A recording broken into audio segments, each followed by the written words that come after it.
I love this place. There's always something going on. And I, Shelby Woo, am a vital part of it all. I wanted milk. You see any milk? You wouldn't believe all the stuff I get to do. Crime scene investigation, questioning witnesses, handling evidence. Of course, I have to do all the good stuff when nobody's looking. But this after-school job, it's the best. My shoelace broke. Right away, Detective Heinlein. Take last week, for instance.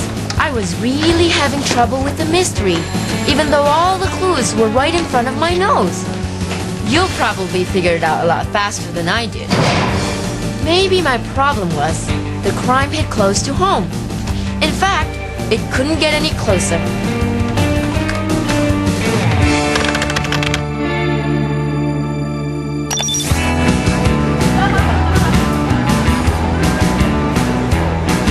I can't believe you have tickets. I can. You paid enough for them. I hope these are good seats. Well, according to this ad, they're the best seats. Benny. Just once I'd like to open my locker without Benny Boylan's junk mail spilling out. Yeah, you and the rest of the school. You must spend a fortune in printing. Yeah, he's pretty pushy about it, but you have to admit, Benny Boylan comes through with decent tickets. Yeah, but for an indecent price. I mean, next time let's just buy them at the box office so we don't have to pay double to Benny. Benny's not so bad. You're right, there are no fang bites on our necks, and we still have all our blood. 3 more. Grab. Hey, we bought tickets. Hey, we bought tickets. Out. Yeah, but not from my box office. We got them from a friend. Yeah, well, your friend ripped you off because these are fake. Now, get out of here before I call the cops.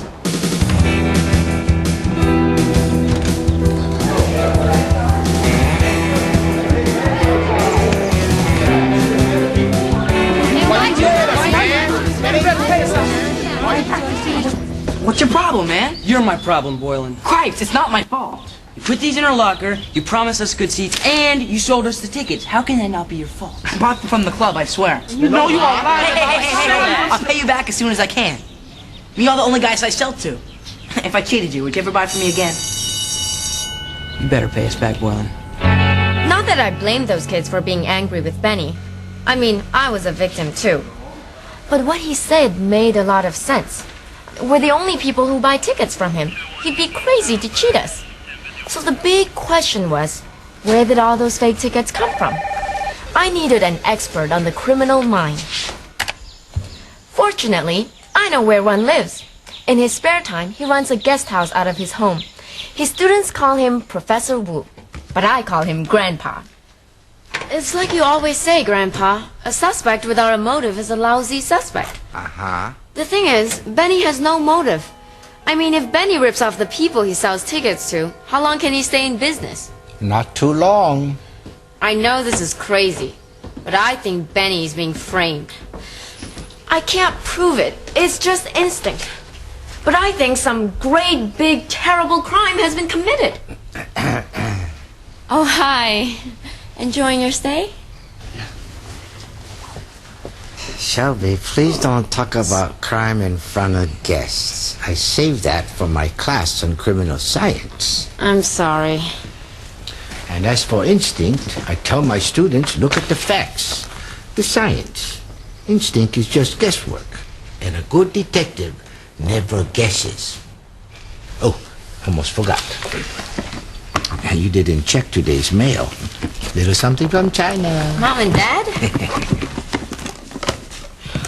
Oh, wow, it's so beautiful.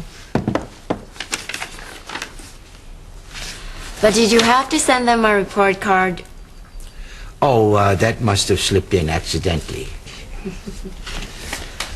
You know, Shelby, the whole reason why you are here is because they want you to have a good education. Yeah, I know. In fact, a little more time spent on schoolwork and a little less time on solving mysteries, you could be an A student. You think so? I don't know, it's just a guess. The next day at the police station, someone we never expected paid us a visit, and I paid close attention. Detective, are you listening to me? No, Mr. Krug. Frankly, I'm too stunned. It's the sight of you inside a police station voluntarily. Look, I'd like to know what you're doing to help me. And I'd like to know about that little disturbance outside your club last night. Alright, so some kids got hold of some phony tickets. So hand me your tissue. Forget about that. I'm here for another reason. I've been getting hate mail. Look at that. Cancel the Battle of the Bands or else.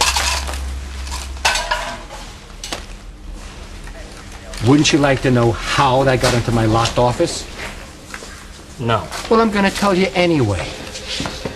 The air vent was lying on my carpet. Somebody crawled in and left a note.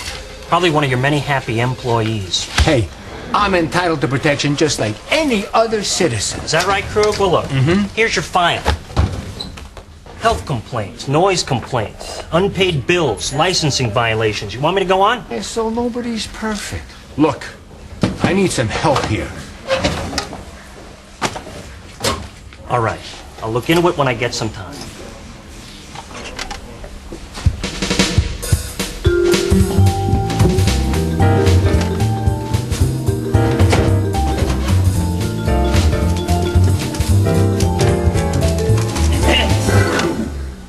Detective, I know how this might look, but actually, I'm just going around to all the detectives' desks to tell them that this top middle drawer here, you should keep it locked. It is locked. I know. I mean, right, so I'll just... Freeze! Okay, I bought one of those fake tickets, and I thought maybe there's something similar in the file that I could... Investigate? Is that it? What does it take to get through to you, Shelby? I just thought... You don't think. You don't go through my things, and you don't investigate. You know, if it wasn't for the respect that I have for your grandfather, I would charge you right now with... You know what? Why don't I just call him? Would you like that? Please, I was just going to... Leave.